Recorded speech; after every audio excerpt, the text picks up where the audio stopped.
내 집 마련을 할까 싶다가도 그 큰 돈을 깔고 앉으면 너무 아깝다는 생각에 당장은 뭐 전세나 월세를 살면서 주거 비용 줄이고 그 돈을 차라리 좀 굴려서 돈을 좀 벌고 나중에 내가 좋은 집 사서 가야지 하시는 분들이 좀 있거든요. 근데 사업은 뭘 해야 할지 너무 막연해서 시작하기가 좀 쉽지 않고, 코인을 하자니 접근은 쉬운데 왠지 실체가 없는 좀 사기 같아가지고 하면 안 될 것 같고, 그러니까 결국 직장인이 가장 많이 쳐다보는 게 주식이거든요. 왜냐하면 그냥 어플 깔고 매수 버튼 누르면 끝이니까 너무 쉬워요, 접근성이. 이번 영상은 내 집 마련에 큰 돈을 깔고 앉는 게 너무 아까워서 주식에 좀 넣어보려고 한다 라고 생각하시는 분들을 위해 준비한 영상이거든요. 그럼 각각의 방법이 어떤 장단점이 있는지, 어떤 성향의 분들에게 맞는지에 대해서 말씀드릴 테니까요. 이런 계획이 있는 분들은 좀 들어보시면 도움이 되실 겁니다. 먼저 주식은 황금성이 좋다는 장점이 있어요. 언제든지 내가 사고 싶을 때 사고 팔고 싶을 때 팔 수가 있죠. 아무리 그 시장이 폭락해도 그냥 그 시장가로 던지면 무조건 매도 체결이 이루어집니다. 그러니까 손해를 봐서 그렇지 절대 못 파는 경우가 없어요. 그런데 부동산은 황금성이 떨어져요. 매수를 하든 매도를 하든 몇 달은 준비하고 기다려야 되는 거예요. 매수자와 매도자의 어떤 이사 날짜도 협의해야 되고, 시장이 너무 안 좋으면 집을 아무리 싸게 내놔도 아무도 안 사요. 팔리지가 않아요. 그리고 주식은 접근성이 좋죠. 그냥 어플 켜고 사면 됩니다. 진입장벽이 굉장히 낮기 때문에, 그러니까 우리나라 1,500만 명이 지금 주식을 하고 있는 거예요. 그래서 직장인이 9시만 되면 다 화장실 가서 주식하고 있는 거예요. 화장실에 자리가 없습니다. 전부 스마트폰으로 주식하고 있는 거예요. 반면에 부동산은 접근성이 떨어지죠. 일단 매수하는 절차 자체도 주식과는 비교도 안 되게 복잡하고, 어느 정도 기본 지식을 갖추지 못하면 이게 좀 어려워요. 그래서 좀 무섭거든요. 두렵고. 그러니까 쉽게 사지를 못하는 거예요. 근데 아이러니하게도 이런 황금성과 접근성이 부동산이 안 좋기 때문에 성공률은 부동산이 높습니다. 왜 그럴까요? 인간은 기본적으로 인내심이 부족하거든요. 그러니까 주식이든 부동산이든 장기적으로 가져가면 결국 수익을 내게는 돼 있는데, 주식은 어떻죠? 조금 올라도 바로바로 팔고, 떨어져도 못 버티고 바로바로 팔고, 그렇게 돼 있어요, 인간이. 왜냐면 이게 되게 쉽게 사고 팔 수 있으니까, 10초면 할 수 있으니까요. 그래서 주식을 막 10년, 20년 가져가는 사람이 거의 없어요. 팔기가 너무너무 쉬우니까. 근데 부동산은 이 황금성과 접근성이 너무 떨어지니까 시장이 안 좋고 막 그래도 그거를 팔 수가 없는 거예요. 그러니까 흔히 그 우리 존버라고 하죠. 그러니까 어쩔 수 없이 강제로 버티게 되는 거예요. 그리고 내 집 마련일 경우에 더욱더 이거 그냥 내가 사는 집이니까 사실 떨어지든 말든 별로 신경 안 쓰고 그냥 계속 살게 되는 거예요. 근데 그러다 보면 결국은 장기적으로 우상향하기 때문에 성공률은 부동산이 현저히 높은 겁니다. 주변에 주식해서 부자 됐다는 사람 많이 보셨나요? 저는 별로 못 본 것 같거든요. 이 KB에서 금융 자산만 10억 이상 보유한 부자들의 자산을 조사했는데요. 여기서 오해하시면 안 되는 게, 이 10억이 그냥 순자산 10억 이상이 아니라 금융 자산만 10억 이상이라는 겁니다. 금융 자산만. 그러니까 뭐 그냥 순자산 10억 이상을 부자로 치면 저도 부자겠죠. 근데 그게 아니라 현금화 할 수 있는 자산만 따져도 10억 이상이라는 겁니다. 그러니까 뭐 이 사람들 부동산까지 다 합치면 훨씬 크겠죠, 자산이. 근데 보시면 그 부자들의 자산은 결국 반 이상이 부동산이라는 겁니다. 거기에 그 거주용 부동산이 자산의 30% 이상을 차지하고 있죠. 사실 주식 같은 거는 10%도 안 된다는 겁니다. 그러니까 부자들이 바보도 아니고 주식이 정말 최고라면 이런 선택을 하지 않겠죠. 다음으로 사용 가치 측면에서 어떨까요? 주식이 이 사용 가치가 있을까요? 주식을 갖고 있으면 뭐 나한테 떨어지는 게 있을까요?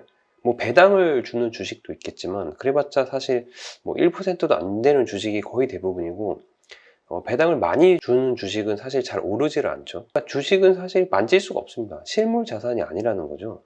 내가 쓸 수 없어요. 반면 부동산은 만질 수가 있어요. 실물 자산이에요. 내가 그곳에 살고 있기 때문에 사용 가치가 있는 자산인 거거든요. 나와 내 가족이 편하게 살 수 있는 그런 쉼터로서의 가치가 매우 매우 크게 작용하기 때문에 사용 가치가 높은 자산 중 하나인 거예요. 자, 자동차를 한번 예로 들어볼까요? 차는 그 사용 가치가 매우 높아요. 계속 우리가 사용을 하니까. 그런데 자산 가치는 사실상 없죠. 왜냐하면 매년 거의 그 가치가 반토막이 나니까요. 그러니까 정리하자면 이 주식은 자산 가치는 있으나 사용 가치가 없고, 자동차는 자산 가치는 없으나 사용 가치가 높고, 부동산은 세월이 지나도 땅이 높아지기 때문에 자산 가치도 높고 사용 가치도 높은 겁니다. 그러니까 주식은 떨어지다가 휴지 조각이 될 수도 있는데, 부동산은 실물이니까 그게 없어지지 않는다는 거죠. 그럴 일이 없다는 거죠. 세금은 주식은 거의 없죠. 대주주가 아닌 이상 양도소득세가 없습니다. 미국 주식의 경우에는 물론 22% 정도 세금이 있죠. 국내 주식도 물론 그 배당 소득세는 있습니다. 반면 부동산은 세금이 많아요. 취득세도 내야 되고, 재산세도 내야 되고, 양도소득세도 있죠. 그런데 제가 여기다가 높음이 아니고 보통으로 쓴 이유는 1주택 내 집 마련의 경우에는 팔 때 엄청 고가 주택이 아닌 이상 그 비과세잖아요. 양도소득세가 없어요. 그래서 제가 보통으로 표시를 했습니다. 그럼 변동성 측면에서는 어떨까요? 주식은 변동성이 큽니다. 하루에도 당장 30%가 오를 수도 있고 30%가 떨어질 수도 있어요. 그래서 주식을 정말 이 천재적으로 잘한다면 부동산과는 비교도 안 되게 큰 돈을 벌 수 있거든요. 왜냐하면 내가 오늘 여기서 막 30% 먹고 또 내일도 30% 먹고, 그럼 진짜 떼돈을 버는 게 가능합니다. 이게 불가능한 게 아니에요. 근데 부동산은요, 부동산은 아예 불가능합니다. 30%는커녕 10%도 오르고 내릴 수가 없어요.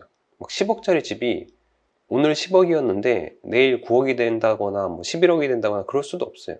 하지만 이렇게 변동성이 낮기 때문에 오래 가지고 있을 수 있는 겁니다. 투입 시간은 어떨까요? 앞서 접근성 측면에서 주식이 훨씬 뛰어나기 때문에 투입 시간이 훨씬 적을까요? 사실은 그렇지 않습니다. 부동산보다 주식이 훨씬 광범위하죠. 내 집 마련할 때 우리가 막 전국을 대상으로 분석하진 않잖아요. 내가 원하는 지역에 단지 몇 개를 분석하죠. 근데 주식은 제대로 투자한다면 전국의 기업을 올려놓고 막 분석을 해야 됩니다. 그리고 이게 매일매일 변동성이 크기 때문에 맨날 들여다봐야 된다는 거예요. 하루아침에 어떤 뉴스에 따라서 폭등과 폭락이 막 일어날 수 있으니까 이거를 빨리빨리 대응해야 되거든요. 모니터링을 빨리빨리 해야 돼요. 그러니까 실제로는 이게 투입 시간이 훨씬 큰 거예요. 이게 안 보고 싶어도 안 볼 수가 없죠. 매일매일 그 주식창에 실시간으로 내 자산의 숫자가 막 바뀌니까 엄청 많이 들여다보게 됩니다. 하루에도 막 수십 번씩. 근데 부동산은 이게 맨날 바뀌는 게 아니잖아요. 그러니까 부동산은 이게 입지가 바뀌는 경우는 거의 없으니까 그냥 사놓고 지켜보기만 하면 되는 거예요. 투입 시간 자체가 처음에는 많지만 이거 대비 적은 거죠, 결국은. 투자금은 주식은 10,000원으로도 할 수 있어요. 기업의 그 지분 자체를 아주 잘게 쪼갰기 때문에 누구나 그 지분을 쉽게 가질 수 있습니다. 언제든지 소액으로 할 수 있죠. 그런 장점이 있습니다. 근데 부동산은 뭐예요? 덩치가 크기 때문에 소액으로는 쉽지 않아요. 막 요새는 무슨 조각 부동산 투자 이런 것도 있긴 한데, 어쨌든 내가 그 정상적인 부동산을 매수할 때는 소액으로는 쉽지 않습니다. 대출을 받아도 이게 7, 80% 정도가 한계이기 때문에 내 돈 20, 30% 정도는 있어야 돼요. 주식도 레버리지가 있죠.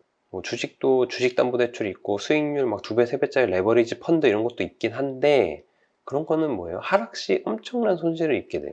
부동산 같은 경우는 내가 전세를 끼고 매수하는 그런 전세금 레버리지를 이용하거나, 혹은 내가 실거주로 사도 주택담보대출을 끼고 집을 매수할 수 있는 그런 레버리지가 있죠.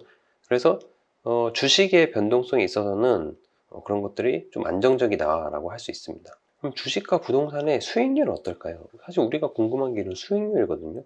그래서 보통 그 부동산과 주식을 비교하시는 분들은 강남의 음마아파트 이런 거랑 삼성전자 주식 이런 걸 비교하시고는 하는데, 그런 개별 종목의 비교는 너무 그 시점에 따른 변동성이 큰 것 같아가지고 제가 그 한국 부동산 아파트 매매 가격 지수가 시작하는 2003년 11월부터 현재까지의 그 코스피 200, 코스피 200은 그거죠. 코스피 상위 200개 종목을 추종하는 펀드죠. 이 코스피 200과 서울 아파트 매매 가격 지수를 비교해 봤습니다.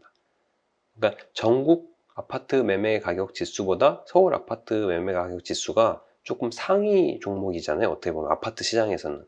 그래서 이 코스피 200과 서울 아파트 매매 가격 지수를 비교해 봤습니다. 보시면 2003년부터 지금까지 코스피 200은 239%가 상승했어요.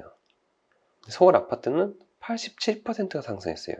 아니 서울 아파트가 20년 동안 2배가 안 올랐다고? 라고 생각하실 수 있는데, 여러분들 뉴스에서 보시는 그런 막 5배씩 오른 아파트들은 강남, 용산 이런 중심지 아파트들이고, 이 매매 지수 같은 경우는 막 서울 외곽의 나홀 아파트 이런 것들까지 다 합친 평균이 그렇다는 겁니다. 평균적으로 이 정도 상승했다는 겁니다.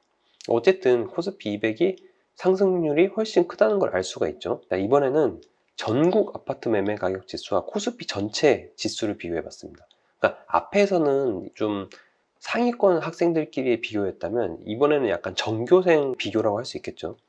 보시면 코스피는 229%가 상승한 반면 전국 아파트는 69%만 상승을 했네요. 자, 그러면 내가 2003년에 주식에 5억을 넣었으면 지금 12억이 됐고, 서울 아파트에 5억을 넣었으면 9억 4천이 됐으니까 주식이 훨씬 좋네 라고 생각할 수 있습니다. 근데 이렇게 비교하시는 분들이 간과하시는 게 있는데, 이게 바로 사용 가치입니다. 그러니까 앞서서 주식은 제가 사용 가치는 없지만 부동산은 있다고 말씀드렸잖아요. 부동산에서 그럼 사용 가치는 어떤 지표로 나타나게 될까요? 바로 전세가입니다. 전세가. 제가 제 채널에서 항상 전세가율이 중요하다. 전세가가 매매가보다 너무 낮아서 전세가율 자체가 너무 낮은 아파트는 내 집 마련하실 때 조심하셔라. 항상 말씀드리는 게 사용 가치 대비 매매 가격이 너무 높은 건 거품이라는 겁니다. 만약에 내가 5억짜리 집을 샀는데 전세를 3억에 맞췄어요. 그러면 내 돈은 2억만 들어간 거고 이게 4억 4천 오른 거니까 수익률은 120%가 되겠죠. 근데 이게 만약에 실거주라면요. 실거주라면 내가 이 3억짜리 사용 가치를 누린 거잖아요. 그러니까 똑같이 5억을 내가 썼어도 이 주식한 사람은 이 3억의 사용 가치를 누리지 못한 거예요. 근데 나는 한 20년 동안 행복하게 이 3억짜리 사용 가치를 가진 집에서 편하게 살 수 있었던 거죠. 근데 이 주식에 투자한 사람도 어딘가엔 살아야 되잖아요. 어딘가에는. 주거비가 들 거잖아요. 그런 주거 비용이 이 단순 계산에서는 수익률에 반영이 안 됐다는 겁니다. 그런데 어쨌든 직접 안 살고 전세 끼고 투자만 했을 때 수익률이 이 코스피가 부동산보다 더 좋잖아요 라고 말할 수 있어요. 그런데 이 경우에도 사용가치의 상승을 염두에 두지 않은 겁니다. 보시는 건 서울 아파트 전세 가격 지수 흐름인데 서울의 전세 가격은 매매 가격보다 더 상승했죠. 지금까지 93%가 상승했습니다. 따라서 주식에 5억을 넣고 부동산에 전세 끼고 만약에 내 돈 2억을 넣었다고 했을 때 시간이 지나서 2010년에 주식은 7억, 부동산은 6억이 됐다고 할게요. 근데 앞서서 제가 전세 오르는 거 보여드렸잖아요. 전세 가격이 뭐 한 4억이 됐다고 할게요. 그러면 들어간 내 돈은 원래 2억이었는데 전세금을 1억 증액했으니까 1억으로 줄게 되겠죠. 들어간 돈이. 그리고 또 조금 있으면 주식도 9억으로 상승하지만 전세 가격도 5억으로 상승을 하게 됩니다. 그럼 이제 내가 투입된 돈은 0원이 되어버리죠. 그러니까 앞서서 수익률이 120%라고 했는데 사실은 120%가 아닌 겁니다. 시간이 지나면 지날수록 훨씬 더 높아지는 거죠. 왜냐하면 수익률이라는 게 내 돈이 들어간 것 대비 얼만큼 자산이 올랐느냐 이잖아요. 그리고 앞서 말씀드렸지만 주식 투자를 해도 어딘가에는 살아야 되잖아요. 그럼 내가 진짜 어떤 원룸 단칸방에 산다고 할게요. 그래도 월세가 50만 원 나올 겁니다. 그럼 월세 50만 원짜리 집의 사용 가치는 얼마일까요? 월세 50만 원은 1년으로 따지면 600만 원입니다. 600만 원. 600만 원 어느 정도냐면 2억 4천만 원을 연 3%짜리 예금에 넣었을 때 세금 떼고 받는 돈이거든요. 그러니까 결국은 월세 50만 원짜리 집의 사용 가치는 2억 4천만 원이라는 거예요. 결국 내가 주식 투자를 하더라도 최소 이 정도 사용 가치는 지불하면서 살아야 하는데 월세 50만 원짜리 집에 그 주거 만족도는 엄청 떨어지겠죠. 그렇지만 아까 내 집 마련을 한 사람은 이거보다 훨씬 좋은 집에서 훨씬 좋은 사용 가치를 누리면서 그 자산 증식도 기대할 수 있다는 겁니다. 번외로 미국 주식은 어떨까요? 미국 S&P 500 지수와 서울 아파트 매매 가격 지수를 2003년부터 비교한 건데요. 미국 주식 인덱스는 무려 478%의 상승을 보여줬습니다. 압도적으로 수익률이 높죠. 그렇지만 이 아파트 같은 경우는 1주택 갈아타기는 뭐 비과세인 반면에 미국 주식은 양도소득세가 22%가 있죠. 그리고 마찬가지로 미국 주식도 사용 가치는 없습니다. 내가 갖고 있다고 뭐 내 삶이 나아지는 거 아니니까요.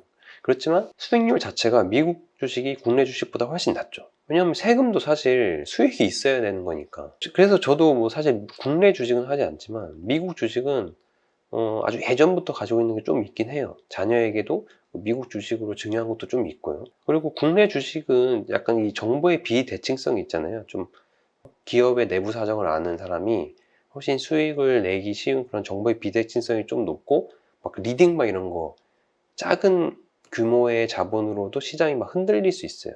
그래서 제가 국내 주식을 잘 안 하는데, 미국 주식은 시장 규모가 워낙 크고 시가총액 자체가 워낙 크기 때문에 무슨 리딩 막 이런 거에 흔들릴 수가 없어요. 그런 면에서 좀 영향이 덜한 장점이 있죠. 결론입니다. 이번 영상에서는 내 집 마련해서 돈을 깔고 있는 것과 그러지 않고 이걸 주식으로 굴리는 것의 그 장단점을 좀 비교해 봤습니다. 내가 엄청난 주식 고수라면 주식도 좋은 방법이겠지만, 아직 내가 그 정도 실력은 아니다 하시는 분은 좀 작게라도 내 집 마련을 하시는 게 좀 좋을 것 같고요. 실제 보여지는 수익률이 다가 아니다.